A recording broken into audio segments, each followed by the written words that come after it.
Good afternoon and welcome to West Ham United to Plasto. So just a quick review on the game from Saturday 3 o'clock. It finished Liverpool 5, West Ham United 2.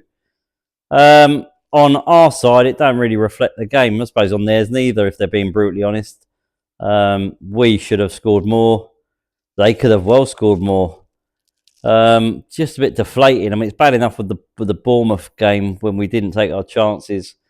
We were doing it again. The ball keeps falling to the centre halves. Unfortunately, they keep roofing it over the bar. Hence, that's why they're centre halves. But 3 deflected goals, 3 goals from corner kicks. Sounds like the beginning of the season again, doesn't it? Only difference is we're good going forward now. Looking at the Bournemouth game, we were solid at the back. Looked like we were just not going to ship any goals. All went out the window in this game. Complete shambles at times.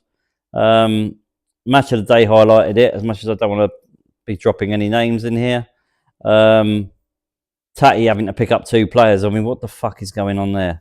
It's like amateur hour. And Van Dijk is being marked by one of our midfielders. I don't know. It's just, yeah. I mean, who should be on him? Madrapana should be on Van Dijk. I think it was Magassa, was it? Top of my head. It was pulling his shirt, but he still got up and scored. Yeah, not very good. All in all, I mean, we were 1-0 down inside 5 minutes. Silly goal giveaway. I mean, how you can leave like a guy as good as Ekatike alone on like just where he was, it was just ridiculous. Took a slight deflection off, I think, Madrapanos, in it goes. Then comes another goal. Stupid Van Dijk header, like a training ground job. He weren't even celebrating it. It was so easy. Again, like I said, wrong bloke marking him. Good goal by McAllister, the third one, took it really well, but again from a set piece. And we were blowing chances, we were missing chances, even at 1-0, 2-0. I mean, to go in 3-0 down with the chances we had, we were playing well and just not putting the ball in the back of the net. Same old scenario. Still didn't give up, kept going. We come out second half, not knowing what's hit us, how we're 3-0 down. And then great goal, great cross by Diouf. And it's stretched by Souček. Souček doing what Souček does. And he sticks his foot on the end of it and gets it in the top corner. Only for them to go and score again. So then you're thinking, oh, fuck this. Another deflected goal. So this is just like, this is getting ridiculous now. And then we get one back. It was all a bit of a, fun enough, from a set piece. Tatty, good to see him score again. Bit of a strange goal, but he got it in from an acute angle with his head. Fair play to him. And then they go ahead and score yet another goal, another deflection. This time comes off Disasi. So 3 goals they score, but 3 deflections. The goalkeeper didn't have a fucking chance with any of them. But talking about goalkeepers, if I'm going through the players and a reflection on the game, I'm not saying it because he shipped 5 goals, and he probably couldn't have done nothing with maybe all of them.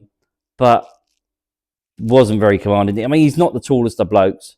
He's not the greatest shot stopper. Like they said, they put him in the side because he's good with his feet, but we need him good with his hands. We've had this conversation before, and because we haven't shipped so many goals of late in the last few months, even myself have said, oh yeah, I'll keep him in goal, Hermansen. He's doing a good job.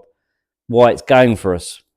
But he was pretty shit the weekend, to put it mildly. I know everyone has a bad day, but I think Areola should be brought back in for the massive game against Fulham. Is it tomorrow night or Wednesday night? Wednesday night. But yeah, I wasn't not very commanding. Wasn't even diving for those deflected. Well, I know they're deflected. It's hard. It's the wrong foot, but yeah, I wasn't keen on that. I thought there's all these comments coming out that our right side wasn't working. Hence, Wan-Bissaka and Bowen. Quite correctly, they weren't working. Both of them were not at it at all.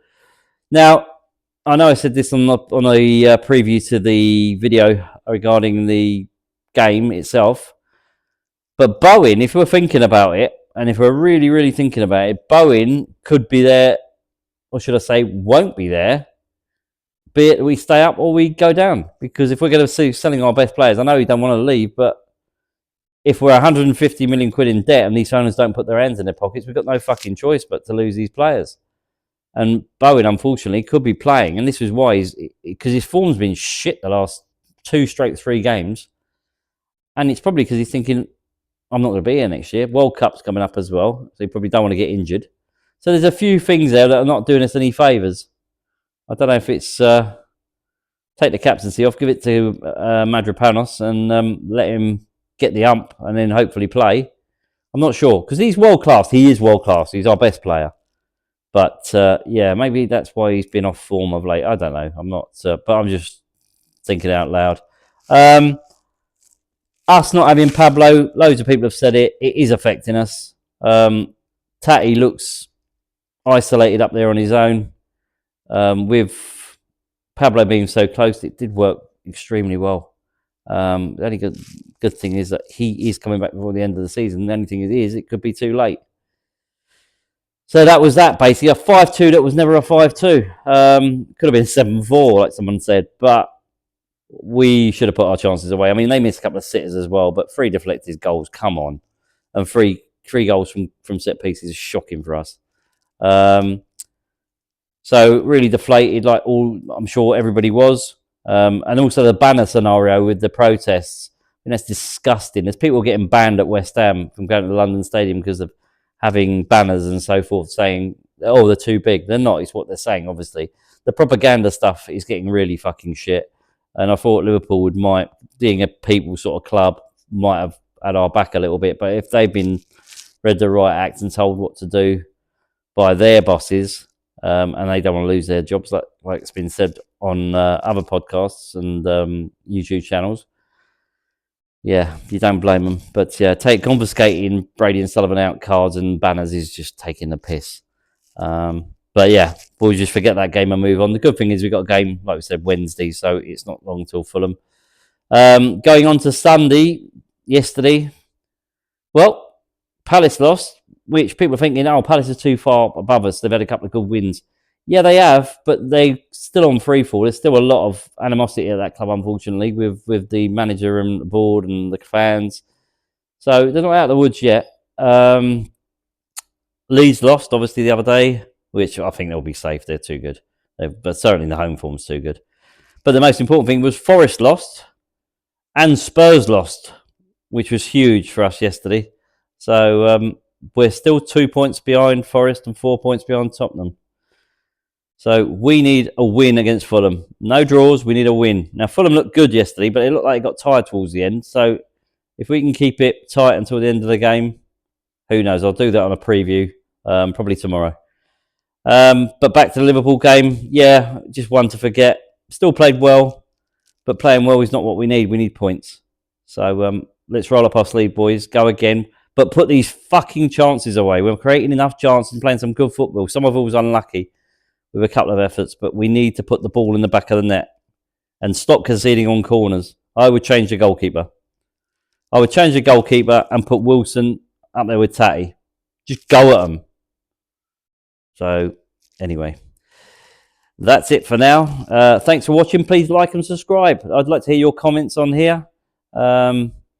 Yeah, like I said, Liverpool, we've won once there in the last 50-odd, 60-odd years. So, but I think they were almost there for the taking because they've not been great this year. But we come away with 0 points from Anfield. Right, until next time.